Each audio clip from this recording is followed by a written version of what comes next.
नमस्कार, I am doctor Rakesh Sharma, consultant child neurologist in new clinic children hospital Jaipur. आज हम बात करेंगे चाइल्डहुड हेडेक के बारे में।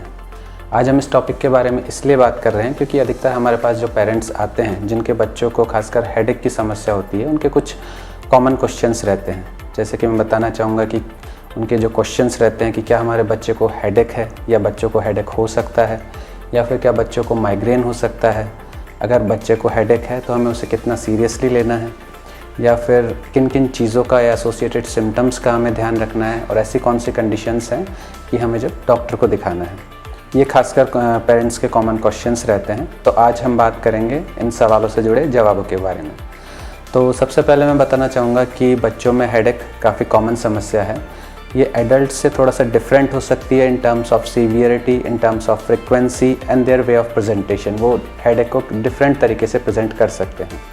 अब अगर बात करें हेडेक के कॉमन कारणों की बच्चों में, तो उनमें से कुछ कॉमन कारण इस तरह हैं कि जैसे अगर किसी बच्चे को कोई सिस्टमिक इलनेस है, किसी वजह से बच्चे को फीवर आ रहा है, ये कुछ भी हो सकता है, लाइक कॉमन कोल्ड हुआ या निमोनिया हुआ या टाइफॉइड हुआ, जिसकी वजह से बच्चे को फीवर अगर आ रहा है तो उसके साथ एसोसिएटेड बच्चे को हेडेक भी हो सकता है। तो ऐसी कंडीशंस में हमें सिस्टमिक इलनेस को ट्रीट करना है। अगर हम सिस्टमिक इलनेस को ट्रीट करते हैं तो हेडेक भी बच्चे का ठीक हो जाता है, और इसमें खासकर नॉर्मल एनाल्जेसिक्स लाइक पैरासीटामॉल या आइबुप्रोफेन ही मैनेजमेंट के लिए सफिशिएंट है। और दूसरे मुख्य कारण की बात करें तो जैसे sinusitis, it is inflammation of sinuses. अब साइनसेस क्या हैं? यूजुअली साइनसेस हमारे फेस पे या ब्रेन के आसपास बोन के अंदर एयर फिल्ड स्पेसेस होते हैं, तो इनके इन्फ्लामेशन की वजह से भी बच्चों को क्रॉनिक हेडेक की समस्या हो सकती है, और ये भी एक इजीली ट्रीटेबल कंडीशन है। और मुख्य कारणों की बात करें तो जैसे हेड ट्रॉमा, अगर कोई बच्चा चलते चलते गिर जाता है या बेड से गिर जाता है और उसके हेड ट्रॉमा हो जाता है, तो भी बच्चों को कुछ दिनों तक हेडेक की समस्या रह सकती है। पर इस सिचुएशन में हमें कुछ बातों का ध्यान रखने की आवश्यकता है कि अगर बच्चे को हेड ट्रॉमा होने के बाद अगर बच्चे को वॉमिटिंग्स हो रही हैं, बच्चा कुछ सेकंड्स के लिए ही या कुछ मिनट्स के लिए अनकॉन्शियस हो गया है, या फिर बच्चे को दौरे आने लगे हैं, या फिर उसके किसी बॉडी पार्ट में सूनापन या कमज़ोरी अगर आ रही है, तो हमें तुरंत डॉक्टर की सलाह लेनी है। और कुछ कारणों में है जैसे रिफ्रैक्टरी एरर, अगर बच्चे को देखने में परेशानी है जैसे कि मायोपिया या हाइपरमेट्रोपिया, तो ऐसी कंडीशंस में भी बच्चे को हेडेक हो सकता है। और इस कंडीशन में यूजुअली हेडेक जो होता है सिर के आगे वाले भाग में या फ्रंटल रीजन में काफ़ी कॉमन है। तो अगर ऐसा हम किसी बच्चे में सस्पेक्ट कर रहे हैं तो तुरंत हमें ऑप्थेल्मोलॉजिस्ट की सलाह लेने की ज़रूरत है।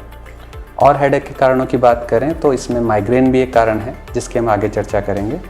और उसके और कारण है जैसे टेंशन टाइप हेडेक, जो कि खासकर स्कूल एज चिल्ड्रन में काफ़ी कॉमन होता है। ये यूजुअली स्ट्रेस या एंजाइटी या स्टडी प्रेशर की वजह से इंड्यूस होता है, और ये भी इजीली मैनेज किया जा सकता है। और अगर कारणों की बात करें तो कुछ ब्रेन पैथोलॉजीज़ या सीरियस इश्यूज़ भी हो सकते हैं, जैसे कि ब्रेन का इन्फेक्शन या ब्रेन में ट्यूमर या कोई गांठ, ये भी हेडेक का एक कारण हो सकता है। पर कब हमें ये चीज़ें कब सस्पेक्ट करनी है, इसके बारे में आगे बात करूँगा। अब अगर बात करें चाइल्डहुड माइग्रेन की, बच्चों को भी माइग्रेन हो सकता है। इवन 1 से 2 साल के बच्चों में भी माइग्रेन की समस्या काफ़ी कॉमन है। उनका वे ऑफ प्रेजेंटेशन थोड़ा सा डिफरेंट होता है एडल्ट से, उनकी सीवियरिटी माइग्रेन हेडेक की डिफरेंट होती है as compared to adult. Usually जो बच्चे जिनको माइग्रेन हेडेक की समस्या होती है वो कंप्लेन के साथ आते हैं सीवियर हेडेक के साथ। यूजुअली इसमें सिर के आगे वाले हिस्से में जिसे हम फ्रंटल एरिया बोलते हैं, या फिर साइड वाले हिस्से में जिसे हम टेम्पोरल एरिया बोलते हैं, उसमें हेडेक सीवियर हेडेक होता है। ये यूनिलैटरल भी हो सकता है या फिर ये बायलैटरल हो सकता है। खासकर माइग्रेन हेडेक में कुछ एसोसिएटेड सिम्टम्स भी हमें देखने को मिलते हैं, जैसे कि नोजिया, वॉमिटिंग, बच्चे को बार बार वॉमिटिंग्स हो सकती हैं, या फिर बच्चे कई बार एब्डोमिनल पेन या स्टमक अपसेट के साथ भी प्रेजेंट करते हैं। और इसके साथ साथ बच्चों में फोटोफोबिया या फोनोफोबिया भी हो सकता है। फोटोफोबिया हम कहेंगे hyper sensitivity towards the light, बच्चे को ब्राइट लाइट बिल्कुल पसंद नहीं होती है इस कंडीशंस में। या फोनोफोबिया जिसे कहते हैं hyper sensitivity to loud noises, जिस बच्चे को माइग्रेन हेडेक की शिकायत रहती है वो खासकर एकांत प्रेफर करता है। अब अगर इसके कारण की बात करें या फिर पेरेंट्स पूछते हैं कि हमारे बच्चे को माइग्रेन हेडेक क्यों हो रहा है, तो इसके कई हाइपोथेसिस हैं, पर मैं बताना चाहूँगा कि जेनेटिक्स भी इसका एक बेसिस है। जिन बच्चों को माइग्रेन हेडेक होता है उनके फैमिली मेम्बर्स में या फर्स्ट डिग्री रिलेटिव्स में किसी न किसी में माइग्रेन हेडेक की हमें हिस्ट्री मिलती है। अब बात करें कि अगर बच्चों को किसी को माइग्रेन हेडेक है तो it is different in different individuals. किसी बच्चे को हफ्ते में 1 बार माइग्रेन हो रहा है, किसी बच्चे को हफ्ते में 2 बार, या किसी को महीने में 3 बार या महीने में 4 बार माइग्रेन हेडेक हो सकता है। बिकॉज इसके प्रेसिपिटेटिंग फैक्टर्स होते हैं जिससे माइग्रेन हेडेक प्रेसिपिटेट होता है। अगर उन प्रेसिपिटेंट फैक्टर्स की बात करें तो जैसे स्ट्रेस, अगर किसी बच्चे को स्ट्रेस है तो भी ये माइग्रेन को प्रेसिपिटेट कर सकता है, या फिर इम्प्रॉपर स्लीप या इम्प्रॉपर डाइट जो कि माइग्रेन हेडेक को प्रेसिपिटेट कर सकते हैं, या फिर इंक्रीज स्क्रीन टाइम, अगर कोई बच्चा ज़्यादा टीवी देख रहा है या ज़्यादा मोबाइल देख रहा है, ये भी माइग्रेन हेडेक को प्रेसिपिटेट कर सकता है।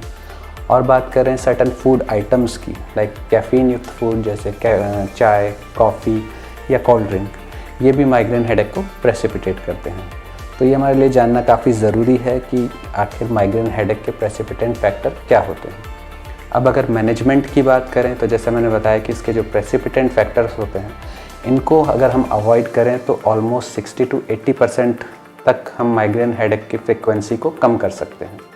जैसे कि बच्चे की स्लीप प्रॉपर होनी चाहिए, बच्चे की डाइट प्रॉपर होनी चाहिए, बच्चे का हाइड्रेशन प्रॉपर होना चाहिए, बच्चे को इनकरेज करें ज़्यादा से ज़्यादा फ्लूइड इनटेक के लिए, बच्चे का स्क्रीन टाइम जितना पॉसिबल हो सके उतना कम रखें, बच्चे को लाउड नॉइज़ेस से थोड़ा सा दूर रखें। और इनके अलावा कुछ कॉग्निटिव या बिहेवियर थेरेपी भी कुछ केसेस में हेल्पफुल होती है। उसके अलावा कुछ रिलैक्सेशन थेरेपीज़ भी होती हैं जैसे कि मेडिटेशन, योगा या फिर ब्रीदिंग एक्सरसाइज, जो कि हम कुछ ओल्डर चिल्ड्रन को एडवाइस कर सकते हैं। अब अगर बात करें कि हमने सब प्रेसिपिटेटिंग फैक्टर्स को अवॉइड कर लिया, फिर भी अगर बच्चे को माइग्रेन हेडेक फ्रिक्वेंट हो रहे हैं तो हमें तुरंत डॉक्टर की सलाह लेनी है, क्योंकि ऐसे केसेस में हमें कुछ कंटिन्यू मेडिकेशंस की आवश्यकता हो सकती है। अब अगर बात करें what are the alarming signs in headache, कब हमें सोचना है कि कोई ब्रेन में पैथोलॉजिकल इश्यूज़ तो नहीं है, कोई बच्चे में कुछ दिमाग में कुछ गड़बड़ तो नहीं चल रही है, तो इसके लिए कुछ अलार्मिंग साइंस या अलार्मिंग सिम्टम्स होते हैं जिनका हमें स्पेशली ध्यान रखना होता है जिन बच्चों को हेडेक की समस्या होती है। वो अलार्मिंग साइंस हैं जैसे कि अगर किसी बच्चे को हेडेक के साथ फ्रिक्वेंट वॉमिटिंग्स हो रही हैं, या फिर बच्चा हेडेक के साथ सुस्त हो जाता है, कुछ खा पी नहीं रहा है, सुस्त हो गया एकदम, या फिर हेडेक की वजह से बच्चे की स्लीप डिस्टर्ब हो रही है, बच्चा रात को उठता है बिकॉज ऑफ हेडेक एंड उठ के हेडेक की कंप्लेन बताता है, या फिर बच्चे को विजन में प्रॉब्लम हो रही है, बच्चे को धुंधला दिख रहा है या बच्चे को दो दिख रहे हैं जिसे कि डिप्लोपिया भी बोलते हैं, या फिर बच्चे के स्पीच में कोई प्रॉब्लम आ रही है, बच्चे की स्पीच उतनी क्लियर नहीं है जितने की उसकी स्पीच पहले क्लियर थी, या फिर बच्चे को स्टैंडिंग या वॉकिंग में प्रॉब्लम आ रही है, बच्चा अच्छे से चल नहीं पा रहा है, अच्छे से बैलेंस नहीं बना पा रहा है, तो भी एक ये अलार्मिंग साइंस है। या फिर बच्चे के बॉडी पे रैशेज़ आ गए हैं जो कि इंडिकेट करते हैं सर्टन ब्रेन इन्फेक्शन को, या फिर बच्चे को हेडेक के साथ साथ सीजर्स या दौरे भी आ रहे हैं, तो भी ये एक सीरियस अलार्मिंग सिम्टम्स या साइन है। तो अगर आपके बच्चों में किसी में भी इनमें से कोई भी सिम्टम्स आपको नज़र आते हैं, तुरंत डॉक्टर की सलाह लेनी है, क्योंकि ऐसी कंडीशंस में ब्रेन में सीरियस इश्यूज़ होने के चांसेस बढ़ जाते हैं।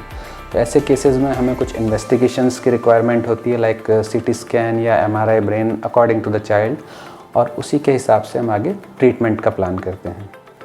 तो आज मैं हेडेक के बारे में इतना ही बताना चाहूँगा। Thank you for listening.